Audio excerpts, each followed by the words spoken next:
ചിലപ്പോൾ നമ്മൾ വഴിക്ക് യാത്രയ്ക്ക് പോകുമ്പോൾ, ബൈക്കിൽ ഇങ്ങനെ പോകുമ്പോൾ, അല്ലെങ്കിൽ നമ്മൾ കോളേജിൽ നിന്നോ വർക്കിൽ നിന്നൊക്കെ തിരിച്ചു വരുമ്പോൾ ചില റെസ്റ്റോറൻറ്റ്സിന് മുന്നിലായിട്ട് വളരെ ഭംഗിയായിട്ട് ഇങ്ങനെ തൂക്കിയിട്ടൊരു സംഭവമാണ് ഈ തന്തൂരി ചിക്കൻ എന്ന് പറയുന്നത്. കാണാൻ നല്ല ഭംഗിയാണ്, ഇന്ന് കണ്ടാൽ എടുത്ത് കഴിക്കാൻ അത്രയും കൊതി തോന്നുന്ന ഒരു സാധനമാണ് ഈ തന്തൂരി ചിക്കൻ.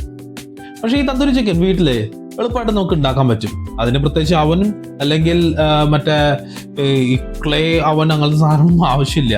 നമുക്ക് വെറും പാനിൽ തന്നെ വളരെ മിനിമം എഫോർട്ട് കൊണ്ട് തന്നെ ഉണ്ടാക്കിയെടുക്കാം. അപ്പൊ അതെങ്ങനെയാണെന്ന് ഇന്ന് ചേട്ടൻ കാണിച്ചു തരാം. സോ ഒട്ടും സമയം വയ്ക്കുന്നില്ല, വെൽക്കം ടു മൈ ചാനൽ. അപ്പൊ നമുക്കിവിടെ ഏകദേശം 1.5 കിലോ ചിക്കനാണ് വേണ്ടതെന്നല്ല, എനിക്ക് അതാണ് കിട്ടിയത്. അപ്പൊ അത് വലിയ കഷ്ണങ്ങളാക്കിയിട്ട് മുറിച്ചിട്ട് അതിലേക്ക് വേണ്ടുന്ന മസാലകളൊക്കെ ഇടുക. മസാലകൾ ഇഞ്ചി ഗാർലിക് പേസ്റ്റ്, പിന്നെ തൈരും ഗരം മസാലയും പിന്നെ കുറച്ച് കുക്കിംഗ് ഓയിലും എല്ലാം ഒഴിച്ചിട്ട് നന്നായിട്ട് മാരിനേറ്റ് ചെയ്ത് ഒരു 2 മണിക്കൂർ ഓവർനൈറ്റ് അതിനെ അടച്ചുപൂട്ടി മാരിനേറ്റ് ചെയ്യാൻ വെക്കുക. അപ്പോൾ ചിക്കൻ മാരിനേറ്റ് ചെയ്ത് ഏകദേശം ഒരു 1.5 മണിക്കൂറോളം ആയിട്ടുണ്ട്. 1.5 മണിക്കൂർ പോരാ, ഒരു 2-3 മണിക്കൂറോ അല്ലെങ്കിൽ മാക്സിമം ഓവർനൈറ്റ് വെച്ചാൽ എത്രയും ബെസ്റ്റാണ്. ബട്ട് എനിവേ, ഇപ്പോൾ സമയക്കുറവ് കാരണം ഞാനിപ്പോൾ തന്നെ കാണിക്കുകയാണ്. ഇപ്പം തന്നെ അതിലേക്ക് പ്രിപ്പറേഷനിലേക്ക് പോവുകയാണ്. അതിന് വേണ്ടിയിട്ട് കുറച്ച് എണ്ണ ഒരു പാനിലിട്ട് ചൂടാക്കിയായിട്ട് അതിലേക്ക് ഞാൻ ആദ്യം വെക്കുന്നത് കുറച്ച് ബ്രസ്റ്റ് പീസാണ്, 2 ബ്രസ്റ്റ് പീസാണ്. അത് നല്ല ചൂടെണ്ണയിൽ അത് 2 പീസുകളും ഫ്ലഷ് സൈഡ് ഡൗൺ ആയിട്ട് ആദ്യം വെക്കുക. ആ ഫ്ലഷ് സൈഡ് ഒന്ന് കളറ് വരുമ്പോൾ ഏകദേശം ഒരു 1 മിനിറ്റ് വെച്ച് കഴിഞ്ഞാൽ അതിൻ്റെ കളർ കറക്റ്റായിട്ട് വരും. 1 മിനിറ്റിൽ കൂടുതൽ വെക്കരുത്.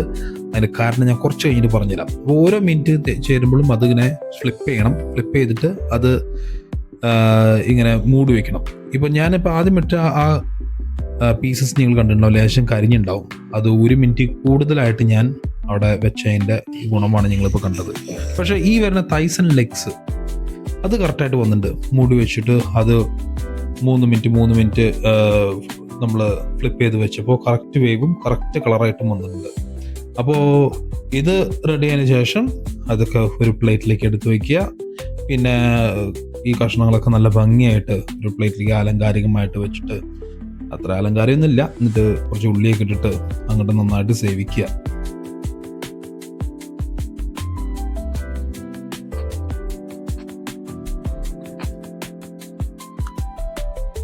സോ ഗുഡ്,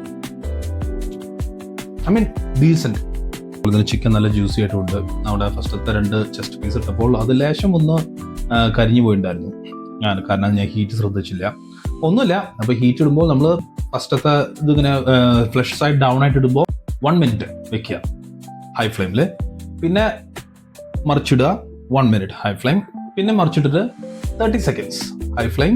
വീണ്ടും മറിച്ചിട്ട് 30 സെക്കൻഡ്സ് ഹൈ ഫ്ലെയിം. പിന്നെ തീ അങ്ങോട്ട് പറ്റ കുറച്ചിട്ട് മൂടി വെച്ചിട്ട് ഒരു 3 minute one side, 3 minute other side. ഇങ്ങനെ ചെയ്ത് കഴിഞ്ഞാൽ സാധനം നല്ല രീതിയിൽ കുക്കാവും. നല്ല ആ ഒരു ക്രസ്റ്റ് ഇങ്ങനെ ഫോം ആവും. ഇത് കണ്ട, ഇത് പെർഫെക്റ്റ് കുക്കാണ്,